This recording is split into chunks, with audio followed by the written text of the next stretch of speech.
All right, here we go. Today we're making another cross Midtown trek with the car on full self-driving 12. Right now, as you can see, it needs to go straight. Now, of course, the middle lane is a straight lane, but it's being blocked by a right-turning car that doesn't have its blinkers on. And that was a nicely executed move, as you can see right there. It had the yellow light. It was a little bit stuck in the intersection. Another car was trying to merge in at the same time. It had to make a commitment to clearing the intersection, not be afraid of those pedestrians creeping up in the middle of the street, and smoothly merging in without any hiccups, jerks, or sudden movements. All done very well right there. So again, today this is Midtown Manhattan.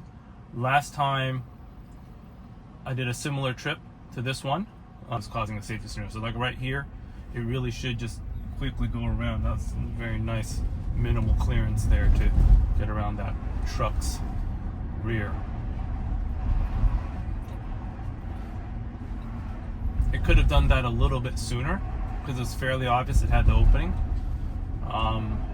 I think if it hesitated a second longer there, it probably would have gotten honked by the driver behind us, but I just noticed there isn't a driver behind us. That's probably the reason we didn't get honked.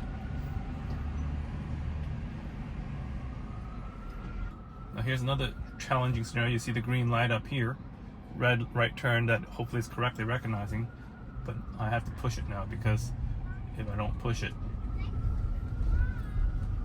and get honked again by somebody.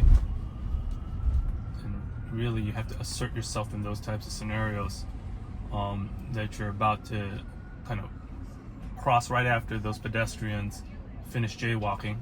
Otherwise, those pedestrians will continue to take advantage of the situation and just continue to jaywalk, and then you just miss the light and get honked at the same time. Dare I say it's been somewhat wife approved in terms of comfort and willingness to have the self-driver on while family's in the car. I think that's a big step. I think with version 11, nice job yielding, but not yielding too much to that jaywalker scooter guy. It's a big improvement over version 11 where, okay, here it's hesitating a little bit. I was about to give it a push, but looks like it navigated that situation well. It's something of a, who goes first in terms of, do I let the parallel parker kind of swing its way in, or do I just go first and clear the way? I think it asserted itself to go first, which 50-50. I think that's your call as a driver. So yes, as I was saying, I think wife approved to have it operate and not be uncomfortable like version 11 with family in the car is a pretty big step. Is it truly autonomous full self-driving? No, as you can see. However, to say that we're happy to have it operate and I'm really just monitoring it like a teenage taxi driver in New York, perhaps.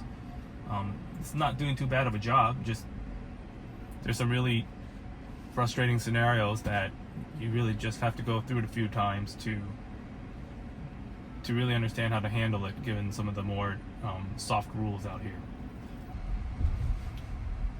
So is it getting pretty close to a taxi cab driver? I would say so. It's very close.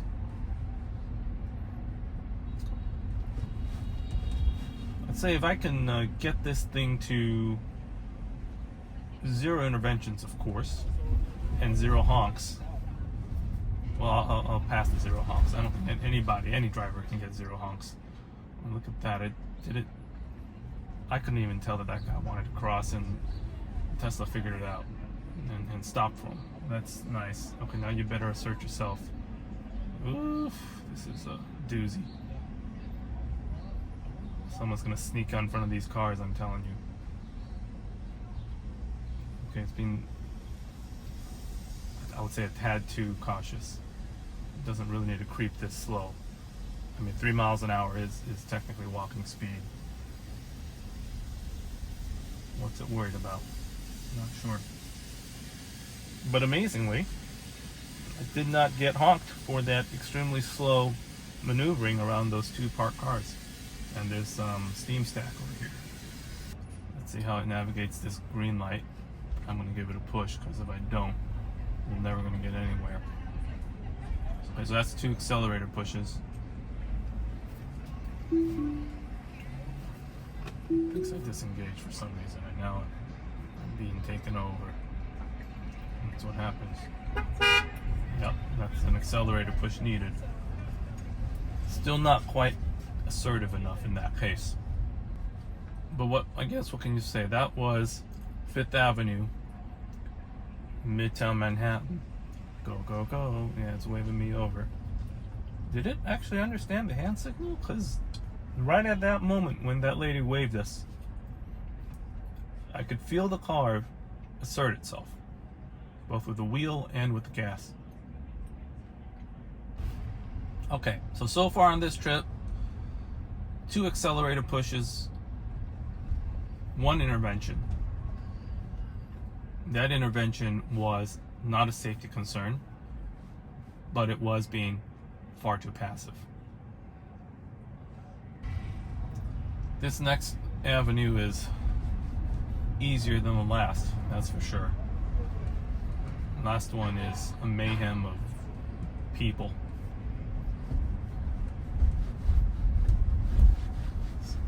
Like if FSD can, or the car can drive itself through a music festival, then it'll be able to conquer this situation out here. Alright. Okay, good.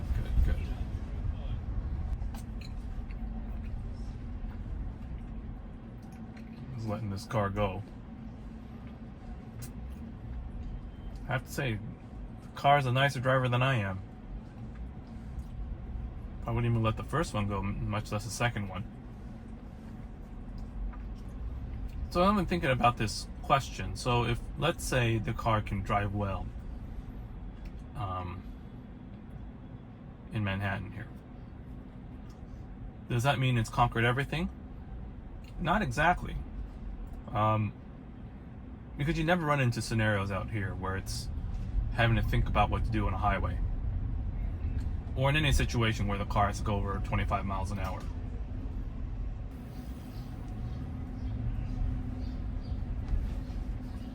So I think it's stopping. Well, then it went. I thought it was stopping to not block the intersection, but then it went ahead anyway, not knowing, at least in my judgment, whether or not it'd be able to clear the intersection. I'm not sure I made that decision.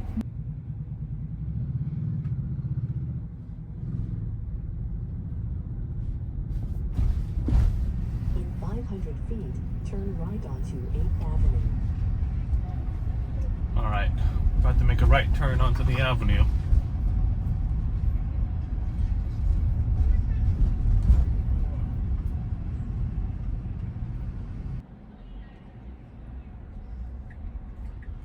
Alright, making the turn now onto the avenue.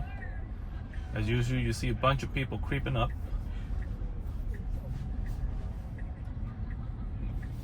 And it did a good job not freaking out at all to all those people trying to take its spot. Across Midtown, and we've had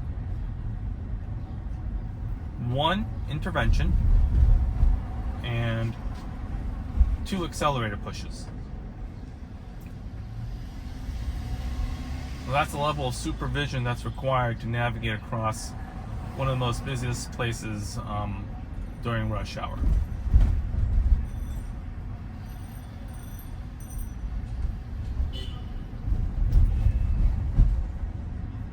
Now we are about, what looks like it was thinking about change in lanes and change this line.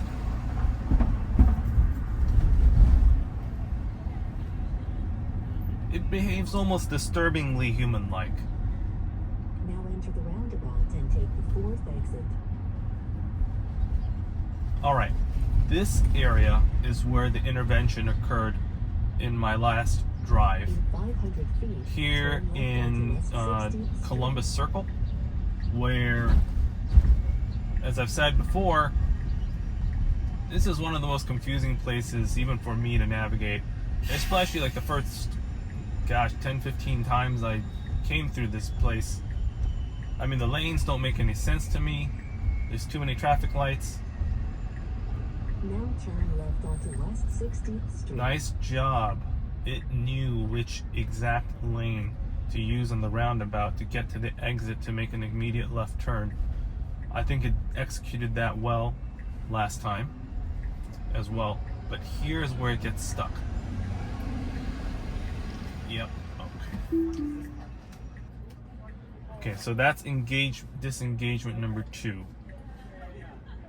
Same spot as last time where it gave it just didn't really know what to do with itself.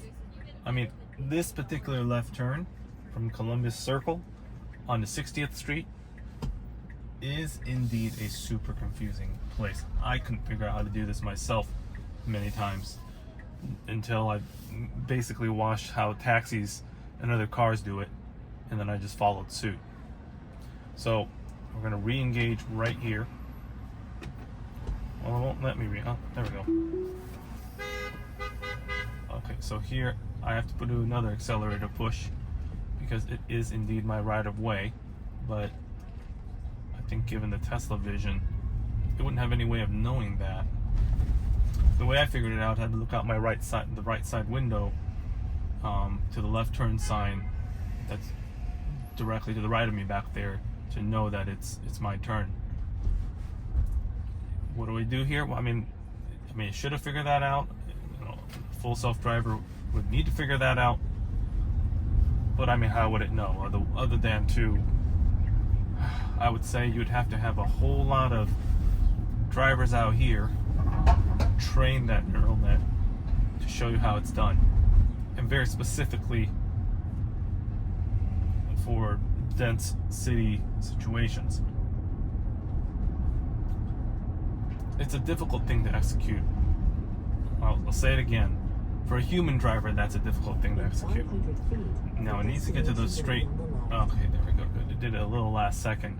I think it must have waited to see the lane markings on the ground. The real goofy one is if some car was obstructing that straight arrow on the ground, what would it have done? I know what I would have done. I would have been in the wrong lane and had to make a last second merge in the intersection. Destination is on the left. All right, we're here. I will disengage now. Thank you for watching.